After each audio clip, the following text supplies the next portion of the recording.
Hello students and welcome back to channel Siraj tech daily study. आज capital budgeting का lecture number 4 होगा, जिसमें हम कवर करेंगे नए points of capital budgeting. Start करेंगे आज का क्लास।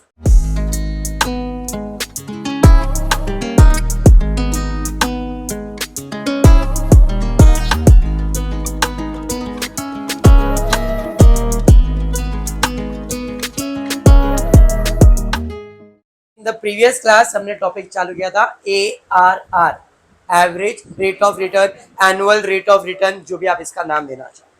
ठीक है, आज ARR के साथ और एक नया कंसेप्ट स्टार्ट करूंगा, NPV, नेट प्रेजेंट वैल्यू। जो सम्स में करवा रहा हूँ वो TY बैफको है उनके सिलेबस में। ठीक है, मैं सिर्फ मनन प्रकाशन टेक्स्ट बुक यूज नहीं कर रहा हूँ, बट जो कंसेप्ट है आपके उस टेक्स्ट बुक में सेम ये वही कंसेप्ट है, फॉर्मूले सेम है। Clear? Same goes with SY BBI, SY BCom also. Okay, question दिया है, the director of Delta India Limited are considering a purchase of a machine to replace the machine which has been in an operation from last 5 years. 5 साल से एक machine पे लोग काम कर रहे थे, अब वो सोच रहे भाई ये पुराना हो गया, नया मशीन लाना है। अब नया मशीन लाने से रिलेटेड अपने कुछ इन्फॉर्मेशन दिया है। The detail regarding to the available alternative machine are as follow. पुराने मशीन का खर्चा और नए मशीन का खर्चा और फायदा दिया है। अपने को दोनों को कंपेयर करना है और डिसाइड करके उनको बताना है कि आपका ओल्ड मशीन ही अच्छा है क्या नया मशीन लेना चाहिए। बात समझा? इंफॉर्मेशन में क्या क्या दिया है? पुराने मशीन का परचेज प्राइस था 2 लाख, नया मशीन का परचेज प्राइस है, मतलब ये कहीं ना कहीं कैश आउटफ्लो है। उसके बाद पावर पर ईयर, पूरे साल में ओल्ड मशीन कितना पावर कंज्यूम करता है? 10,000, ये करेगा 22,500। Consumable store per year, store में जो खर्चा होने वाला है 30,000, 37,000। Other charges 40,000, 45,000। Wages running per hour, पहले ओल्ड मशीन में वेजेस का खर्चा आ रहा था पर आवर का 15 रुपये, अब आएगा 26 रुपये। सेलिंग प्राइस पर यूनिट 6 रुपया था, अब हो जाएगा 6, मतलब सेम ही है। मटेरियल का खर्चा दिया हुआ है, एस्टिमेटेड लाइफ दिया हुआ है, machine running hours per year दिया हुआ है, यूनिट आउटपुट पर ईयर दिया गया है, टैक्स का रेट दिया गया है। Assuming that the above sales and the cost of sales of hold for the goods for the entire economy life of the machine suggest which of the two alternatives should be preferred using ARR. Depreciation has to be charged according to straight line method. तो calculation में sales less COGS ऐसा word सुना है हमने। अब COGS मतलब खर्चा ही minus करना है। Sales minus expense word use किया तो भी चलेगा, COGS यूज करेगा तो भी। मैंने COGS इसलिए यूज किया है, cost of goods sold old दिया है, इसके लिए COGS ओल्ड एंड न्यू। ठीक है, sales selling price per unit दिया है, पर यूनिट कितना यूनिट है? Per hour. मशीन कितने आज पूरे साल में चला है? I can say 2000 hours old में भी चला है, न्यू में भी चला है। इधर बन रहा है 24 यूनिट और यहां बन रहा है, हाँ बेटा, यहां बन रहा है 36 यूनिट। क्या हो गया? हाँ मैं लिख देता हूं, यहां बन रहा है आपको 24 यूनिट बराबर, इनटू रेट पर यूनिट कितना है? 6.25। इधर भी इनटू रेट पर यूनिट कितना है? समझ में आया क्या? बराबर, तो मुझे मिल जाएगा इनकम 2000 इंटू 24 इंटू 6.25। समझ में आया ये? हाँ या नहीं? क्यों किया समझा? Unit per hour, per year नहीं बोला है, पर आवर में 24 यूनिट। मशीन का रनिंग पूरे साल में 2000 आवर्स, तो 2000 आवर में कितने यूनिट बनेंगे? समझ में आया? क्योंकि 1 घंटे में 25, तो 2000 में कितने यूनिट मल्टीप्लाई किया और पर यूनिट कितने में बेच रहे इसका सेलिंग प्राइस। समझा ये? यहाँ पे कितना? 4.5 बराबर। COGS मतलब खर्चा माइनस करना, एक एक करके। सबसे पहला है परचेज प्राइस, तो आएगा नहीं, पावर पूरे साल का दिया हुआ है 10,000, 22,500। उसके बाद दिया है कंज्यूमेबल स्टोर, कितना है कंज्यूमेबल, 30,000, 37। फिर दिया है अदर चार्जेस 40,000, 45,000। वेजेस दिया है, ये भी तो खर्चा ही है। वेजेस पर रनिंग आवर, तो रनिंग आवर्स कितना है, 2,000 इंटू 15, कितना, 30,000। और यहाँ पे 2,000 इंटू 26 पॉइंट बराबर 52,500। उसके अलावा selling price, material cost per unit, तो कितना यूनिट लगा अपने को, 2,000 आर चलेगा, ये 24 यूनिट बनाएगा एक आर में, इनटू पर यूनिट कितने में पड़ रहा है, समझा ना, हाँ करो मल्टीप्लाई, 1,20,000। सेम यहाँ पे 2,000 इंटू 36 इंटू 2.5,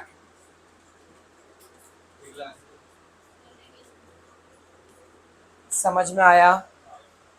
और कोई खर्चा, लाइफ है मन खत्म। पहले इतना करेंगे, बाद में डेप्रिसिएशन की तरफ जाते हैं। प्लस माइनस करने के बाद बोल रहे हो ना, तो मुझे मिल रहा है net profit before depreciation and tax, कितना, 70,000,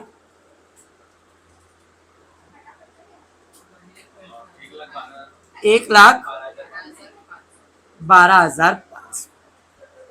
समझ में आया। इसमें माइनस करूंगा मैं डेप्रिसिएशन पहले। डेप्रिसिएशन कैसे माइनस करना है, तो स्ट्रेट लाइन मेथड पे बोला है। लाइफ ऑफ द मशीन दिया है 10 साल, 10 साल, एंड द कॉस्ट इधर 2 लाख और इधर 3 लाख था। कोई स्क्रैप वैल्यू दिया है क्या, नहीं। तो 2 lakh divide by 10 20,000, 3 lakh divide by 10 30,000। तो यहाँ पे आएगा 20,000, यहाँ पे आएगा 30,000। माइनस कर दो 50,000,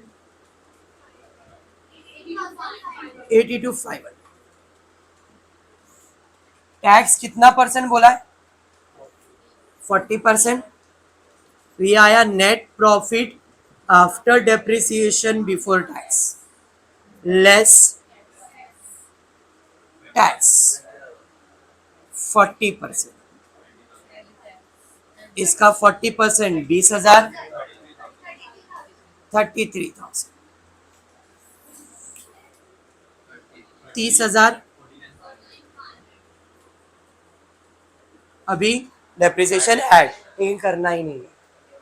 क्यों सर, क्यों नहीं करना है, अगर पे बैक पीरियड पूछा रहता तो अपन करते। हमको क्वेश्चन में पूछा है ARR, तो ARR का फॉर्मूला क्या है, ARR का फॉर्मूला है net profit after tax, after depreciation upon average investment into 100।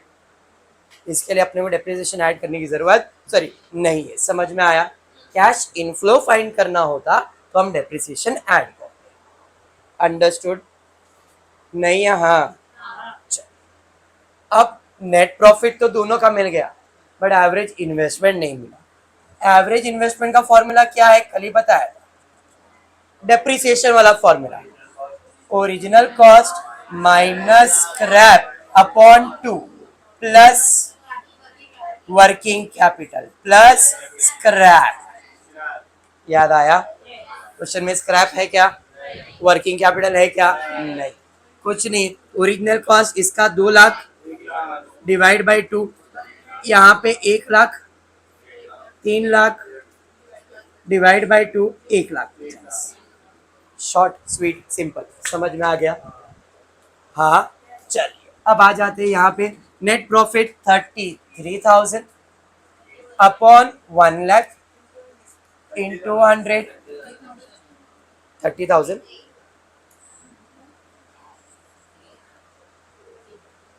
30,000 upon 1 lakh into 100, 30% आ जाएगा ये। सेम यहाँ पे 49,500 अपॉन 1,50,000 इंटू 100, 33 पॉइंट भी कुछ है एग्जैक्ट। अब बताओ कौन सा बेटर है? सेकेंड वाला। क्वेश्चन देख रहे थे तो खर्चा उसमें ज्यादा हो रहा था, ये लग रहा था ओल्ड बेटर है, बट अब पता चला कि भाई वो प्रॉफिट ज्यादा देने वाला है। खर्चा ज्यादा हो भी रहा है तो भी इससे कंपेयर में अपने को प्रॉफिट उसमें ज्यादा होना। क्लियर हुआ? ARR का कंसेप्ट बैठ गया दिमाग में। चलो कोई नहीं, और ARR के सम्स करते हैं, कॉन्फिडेंस बढ़ जाएगा, टॉपिक अपने आप हो जाएगा। क्वेश्चन में दिया है डिटरमाइन पे back period and ARR for the following. पे बैक AR दोनों आ गया। कॉस्ट 5 साल दिया हुआ है, estimated life, estimated scrap value. Okay चलिए, सबसे पहला ईयर 1 2 3 4 5, बाद में बता दो। कैश इनफ्लो बोलो, 30 50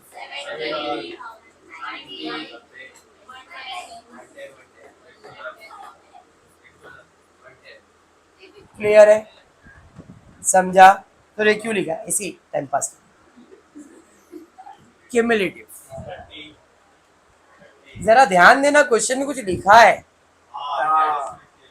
annual profit after tax and depreciation, इसका मतलब ऐड करना पड़ेगा डेप्रिसिएशन। Logic clear? अगर ARR बोला है तो प्रॉब्लम नहीं है, ARR बोला रहता तो ये प्रॉफिट ले लेते अपन, बट अपने को पे बैक पीरियड भी पूछा है, थोड़ा सा फर्क आ गया। ठीक है, तो पहले डेप्रिसिएशन 5,20,000 माइनस 20, 5,00,000 डिवाइड बाय 5, 1,00,000।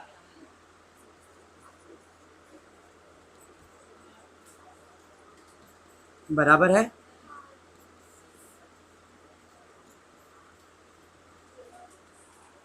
हाँ जी, चलिए ऐड कर देंगे तो कैश इनफ्लो आएगा, तो इसका नाम है net profit after tax.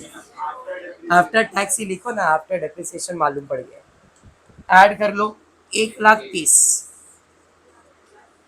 1,50,000, 170, 190, but last year में 2,10,000 नहीं होगा कैश इन। क्यों? लास्ट ईयर में मुझे यहाँ पे भंगार का पैसा भी मिलने वाला है, 20,000 रुपए स्क्रैप वैल्यू, वो मेरा कैश इनफ्लो है।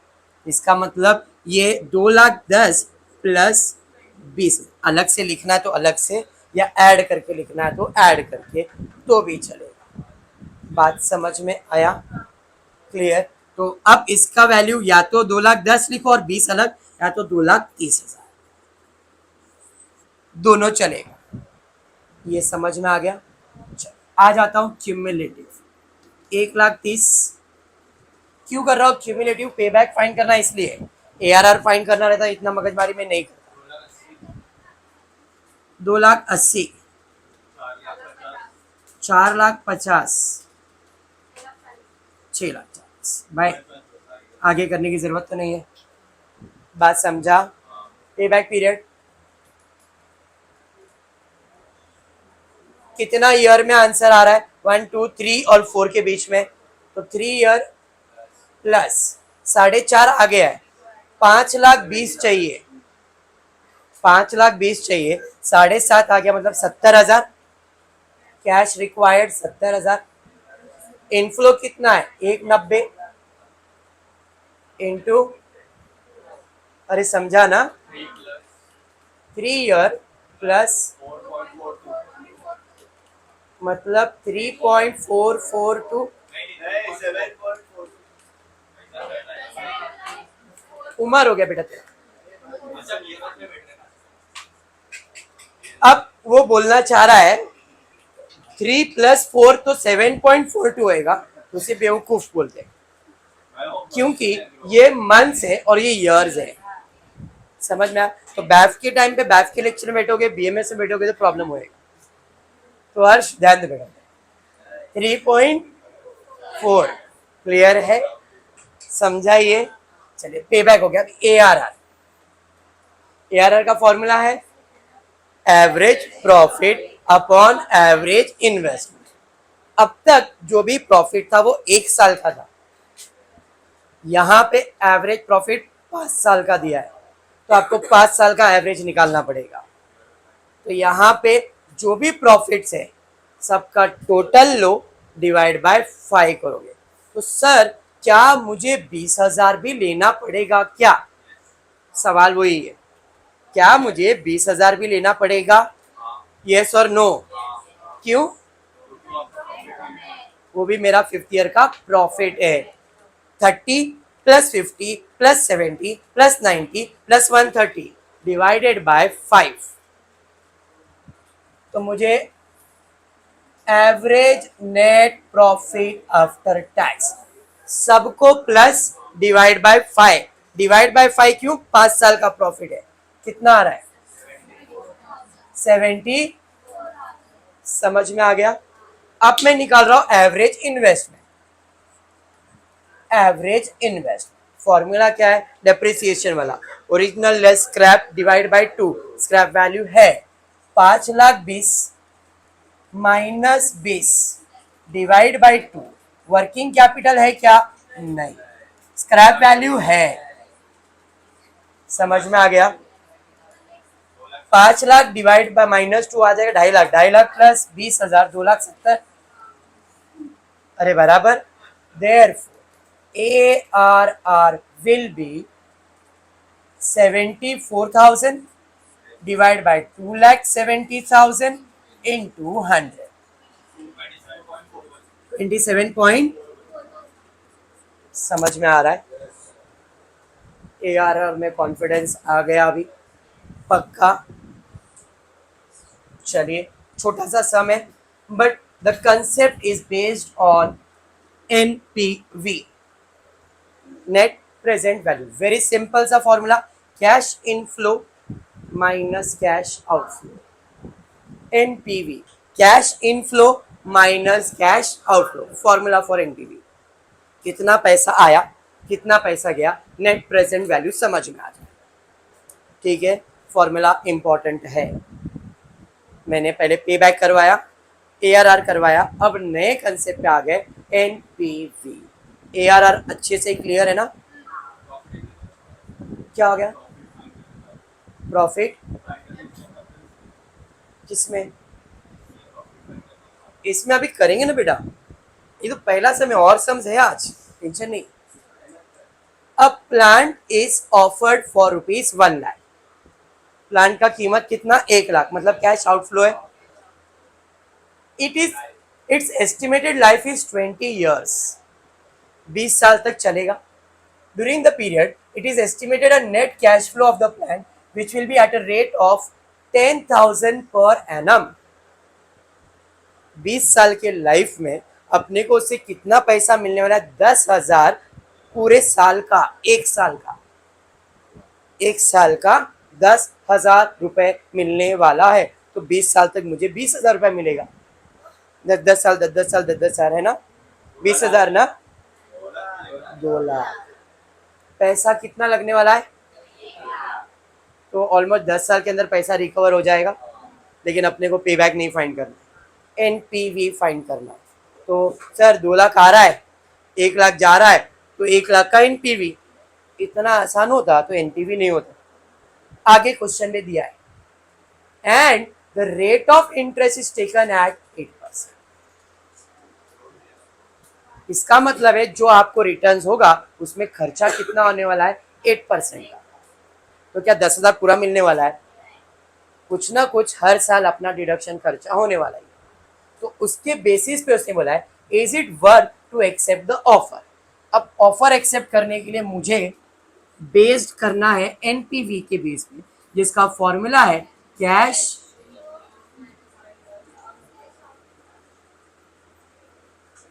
बराबर, सबके पास कैलकुलेटर होना चाहिए और कैलकुलेशन जो बताऊंगा वो करने चाहिए। अब जरा ध्यान दो, कितना परसेंट डिस्काउंट बोला है, 8%। डिस्काउंट या ब्याज जो भी पकड़ो, क्योंकि इसके बाद डिस्काउंटिंग फैक्टर मॉडर्न अप्रोच पे जाने वाले हो। ट्रेडिशनल अप्रोच खत्म हो गया, एनपीवी मॉडर्न अप्रोच में आता है। ओके, 8% है तो 1/1 प्लस 8% जो दे रहा हूं जरा ध्यान देना, that can be 1/1 plus 0.08 which can be also written 1/1.08। जितना परसेंट भी जब भी बोला है, आपको अगर याद हो तो ऐसा चीज टीवाईबैफ ने ऑलरेडी किया हुआ है, mutual fund bond valuation, if you remember. चलिए ठीक है, बीकॉम पहली बार करने वाला है इसलिए डिस्काउंटिंग वैल्यू कैसे निकालते बताया मैंने। तो कैलकुलेटर पे 1 डिवाइड बाय 1.08 करना, किया किया कुछ तो आंसर आया रहेगा, आया रहेगा। जरा ध्यान से जो बोल रहा हूं, जो भी आंसर आया, जो भी आंसर आया है वो 1 साल का है। मेमोरी प्लस करके एक बटन रहेगा कैलकुलेटर, एम प्लस करके, एम प्लस और इक्वल्स टू दिखेगा आपको, दिख रहा है, प्लस करो, किया। अब करना कुछ नहीं है, इक्वल टू, जरा सुन लो बाद में आराम से। 1 साल तो मैंने प्लस कर लिया, ऐसे कितने साल तक प्लस करना है, पहले साल हो गया, फिर इक्वल्स टू 2 साल हो गया memory plus, equals to memory plus, equals to memory plus, equals to memory plus, equals to memory, ऐसे कितनी बार करना है, एक बार हो गया है तो अभी और 19 बार करोगे। फर्स्ट ईयर का तो डायरेक्टली प्लस हो गया है, तो और 19 बार इक्वल्स टू प्लस करोगे तो आपको 20 साल का वैल्यू आएगा। अब जरा ध्यान से सुनना मैं क्या बोल रहा हूँ, जो लास्ट ईयर का वैल्यू आया है वो भी इंपॉर्टेंट है और जो मेमोरी में प्लस है वो भी इंपॉर्टेंट है। 19 बार करने के बाद जो लास्ट ईयर का वैल्यू आएगा वो कहीं पे लिख के रखो, अभी काम नहीं है, अभी काम नहीं है, फ्यूचर में उसका काम आएगा। अभी नहीं लिखा तो चलेगा, बट इक्वल्स टू प्लस ऐसा 20 बार हो जाने के बाद MRC का बटन या GT का बटन कैलकुलेटर पे रहेगा, MRC या तो GT का बटन कैलकुलेटर पे रहेगा। करने के बाद MRC का बटन दबाओ या GT का बटन दबाओ तो आपको कुछ अमाउंट मिलेगा, वहां पे 9 पॉइंट समथिंग समथिंग आएगा। बराबर से करोगे तो ऊपर नीचे इधर इक्वल्स टू में 18 ही कर दिया, 19 कर दिया, अमाउंट चेंज हो जाएगा। क्लियर? प्रॉपर करना और मेरे को आंसर बताना कितना आ रहा है। 9.818, 4 डिजिट बोलो ना, 1। या आपने 20 साल का 8% का वैल्यू निकाला, डन है यहां तक? हाँ, करके चेक करना, आएगा, डेफिनेटली आएगा। अब कैश इनफ्लो, कितना कैश इनफ्लो आने वाला है, इनटू डिस्काउंटिंग फैक्टर 9.8181 माइनस 1,00,000 रुपए, मल्टीप्लाई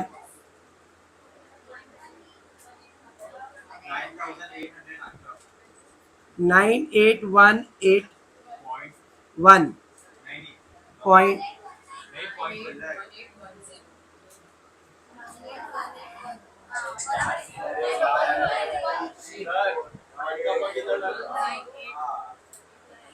पक्का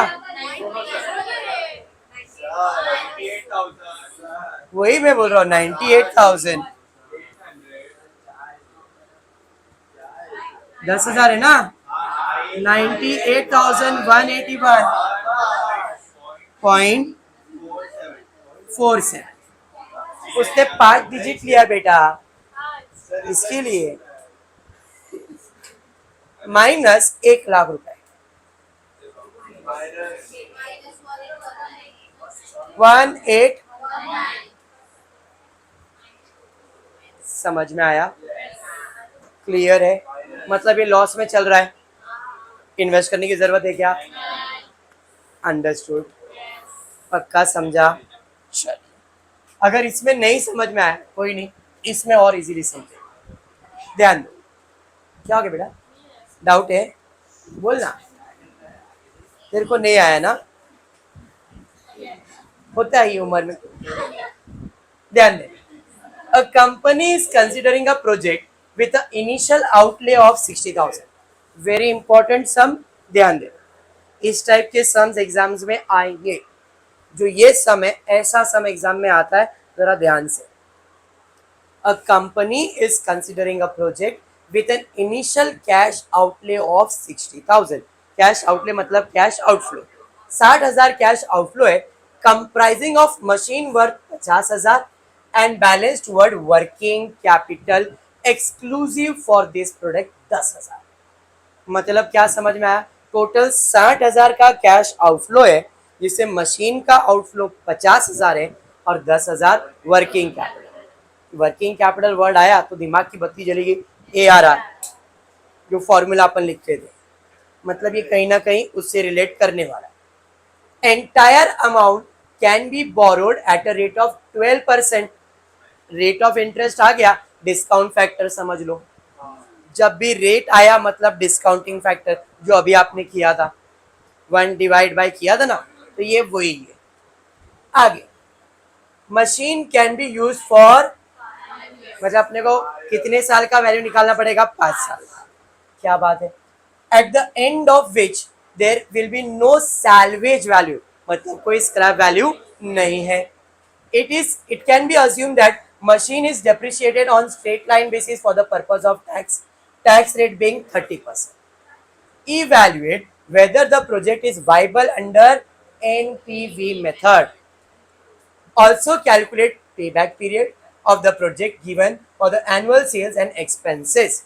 Brief note your reservation for the decision. चलो ठीक है, ARR पूछा ही नहीं है, बट ARR पूछा नहीं है, इफ पॉसिबल अपन ट्राई करेंगे, ARR हुआ तो वो भी कर डालेंगे। ओके, हाँ चलिए, सबसे पहला मुझे निकालना है कैश इनफ्लो, जो पेबैक में भी काम आएगा, एनपीवी में भी काम आएगा। सेल्स कितना? 1,00,000 शेटे माइनस एक्सपेंसेस कितना? 30,000 माइनस डेप्रिसिएशन, और कुछ है ही नहीं ना। 1,00,000 आया है, 30,000 का खर्चा और एक डेप्रिसिएशन है, तो डेप्रिसिएशन 50,000 का मशीन है, 5 साल चलेगा, कोई स्क्रैप दिया ही नहीं है, तो डेप्रिसिएशन 50 डिवाइड बाय 5 10,000 बराबर है। अरे समझा? माइनस कर दूंगा 40,000 तो मिलेगा net profit before tax 60,000 less tax कितना? 30% मतलब 18,000। 30% ना, 18,000 नेट प्रॉफिट आफ्टर टैक्स। ये ARR में यूज हो सकता है। ऐड करूंगा इसमें डेप्रिसिएशन 10,000, तो मुझे मिल जाएगा कैश इनफ्लो। अरे समझ में आया? डन। अब ये इनफ्लो एवरी ईयर कांस्टेंट है, बराबर है, तो अगर मुझे पेबैक पीरियड फाइंड करना है तो मेरे को टेबल बनाने की जरूरत नहीं रहेगी। पेबैक पीरियड का फॉर्मूला आ जाएगा, payback period will be cash outflow कितना? 50,000 कैश आउटफ्लो सबर 50,000 जानवी बराबर कैश आउटफ्लो कितना? 50,000 बराबर कैश आउटफ्लो कितना? 50,000। क्यों?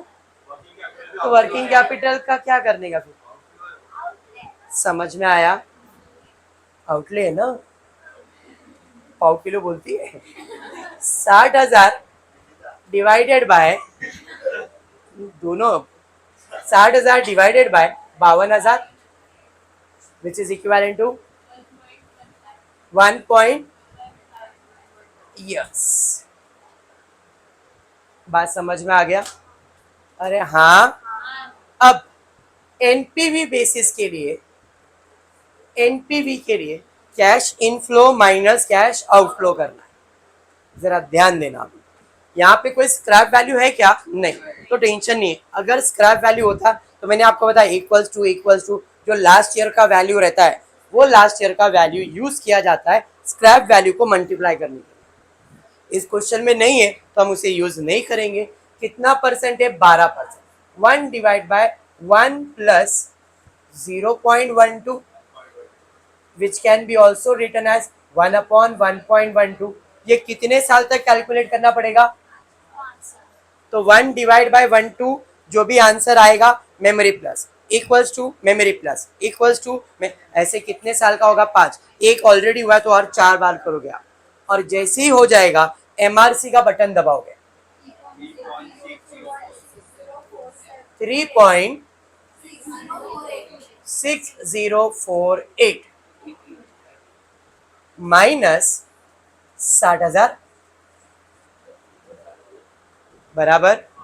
अब यहां पे ध्यान देना, इधर मेरे पास एडिशनल वर्किंग कैपिटल है। मैंने 60,000 लिया है बट ये 52,000 के अंदर मेरा वर्किंग कैपिटल ऐड है क्या?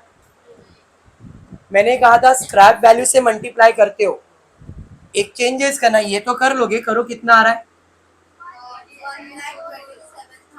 1,27,000। बोलो बोलो बोलो। 1,87,448 माइनस नहीं करना, सबर। इसमें ऐड करूंगा मैं। अब वापस से 1 डिवाइड बाय 1.2 करो, 1 डिवाइड बाय 1.2 करो। किया? इक्वल्स टू फर्स्ट ईयर का value equals to second year का value equals to third year का value equals to fourth year का value equals to fifth year का। क्या वैल्यू आया बोलो? 3 पॉइंट है। मैंने रिकॉल करने नहीं बोला है, 0 पॉइंट में रहेगा वो आंसर। 0.56। नहीं समझा मैंने क्या किया? वापस सुनो, सुनो मैं क्या बोल रहा हूं। एक छोड़ो, लीव इट मैं वापस करवा के बता। टेबल के फॉर्मेट ईयर 1 2 3 4 5 बेसिक। वो मेमोरी वाला नहीं समझ में आ रहा, दूसरा ऑप्शन दे रहा हूं। Cash inflow 52,000 52,000 52,000 52,000 52,000। फिफ्थ ईयर में 10,000 और एडिशनल वर्किंग कैपिटल। स्क्रैप होता तो स्क्रैप वैल्यू बराबर 10,000 तुमको वर्किंग कैपिटल में भी लगने वाला है, वो भी आपका कैश इनफ्लो है। डिस्काउंट फैक्टर 12% वाला है। अब मेमोरी प्लस भूल जाओ, वो memory plus is a cash shortcut है, क्योंकि सब बार जब कांस्टेंट होता है तो ऐसा कर सकते हो। अलग अलग आएगा तो मेमोरी प्लस काम नहीं आएगा। तो अब 1 डिवाइड बाय 1.12 करो, कितना आ रहा है? 0.4 digit 0.8928 equals to 0.711 equals to 6355 equals to 0.5674। अब यही सेम इधर भी रहेगा। अब मैं जो इक्वल्स टू बता रहा था, आप इनको प्लस करके चेक करो, जो आपका जीटी का टोटल था वो यही था। इन सबको आप प्लस करोगे ना तो 3 पॉइंट में ही आंसर आएगा। करके चेक करना है, कर लो, एक सेटिस्फेक्शन मिल जाएगा। एक्चुअल में क्या होता है, एक एक साल का जो आंसर है हम मेमोरी में प्लस करते हैं और फिर उसका टोटल करते हैं। आप ऐसा लिख के करो या तो फिर टोटल करो। टोटल क्यों करते हैं? बिकॉज कैश फ्लो कांस्टेंट है। समझ में आया? इसलिए उसको टोटल इकट्ठा मल्टीप्लाई कर देते। तो आप ऐसा करके करो, फिर आपको और एक कॉलम बनाना पड़ेगा, इनका मल्टीप्लीकेशन फिर टोटल करना पड़ेगा। और एल्स जो इसका टोटल आया है, इसका जो टोटल आया है उसको डायरेक्टली 52,000 से मल्टीप्लाई कर दे। प्लस प्लस ये भी बाकी है ना प्लस करना। तो अब मेरा एनपीवी का फॉर्मूला मैंने क्या लिखा, 52,000 इंटू इसका आंसर कितना आया था 3.6 करके देख लो ना, 6048 प्लस 10,000 इंटू 0.5674 समझाइए, माइनस 1,00,000, 1,00,000 नहीं 60,000 कैश आउटफ्लो ना, बराबर। अब इसको मल्टीप्लाई किया था आपने 1,87,000 समथिंग आया था, 1,87,448 प्लस इसका है 5,074 बराबर, अरे हाँ, माइनस 60,000 प्लस कर लो 1,92,000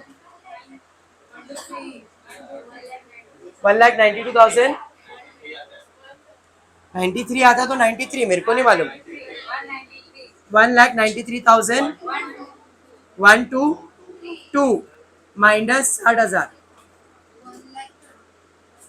1,00,000। तो ये प्रॉफिट दे रहा है मुझे इसमें इन्वेस्ट करना चाहिए। क्या हो गया 10,000 वर्किंग कैपिटल का। लास्ट ईयर में अपन ने वर्किंग कैपिटल का पैसा निकाल के रखा ना, टूवर्ड क्या बोला उसने कि एक मशीन जिसमें अपना 60,000 का खर्चा आएगा, 50,000 किसके लिए रखा है, मशीन खरीद, और 10,000 किस चीज के लिए, वर्किंग कैपिटल के लिए। अगर यूज होगा तो ठीक है, नहीं हुआ तो पैसा ही पड़ा है ना। एक्सक्लूसिव फॉर द प्रोजेक्ट 10,000 मतलब वो 10,000 बाजू में निकाल के रखा है, यूज नहीं किया है, इसलिए वो मेरा कैश इनफ्लो है। ठीक है, तो वर्किंग कैपिटल इसलिए आप देखो एआरआर में भी ऐड करते, स्क्रैप भी ऐड करते। उसका रीजन ये कि वो अपन ने उस प्रोजेक्ट के लिए पैसा बाजू में निकाल के रखा है, उसको हम लोग ट्रीट करेंगे कैश। ठीक है, नेक्स्ट लेक्चर में इसके आगे का सम ये वाला ले लेता हूँ। ठीक है, सिंपल सा है, 2 प्रोजेक्ट है, सॉरी 3 प्रोजेक्ट है, डिस्काउंटिंग फैक्टर ऑलरेडी दिया हुआ है, एनपीवी सॉल्व। ठीक है, आज इतना ही करते हो। फ्री वीडियो पसंद आया तो प्लीज वीडियो को लाइक कर देना, फ्रेंड्स ग्रुप में शेयर करना और चैनल को सब्सक्राइब करना। Thank you for watching the video.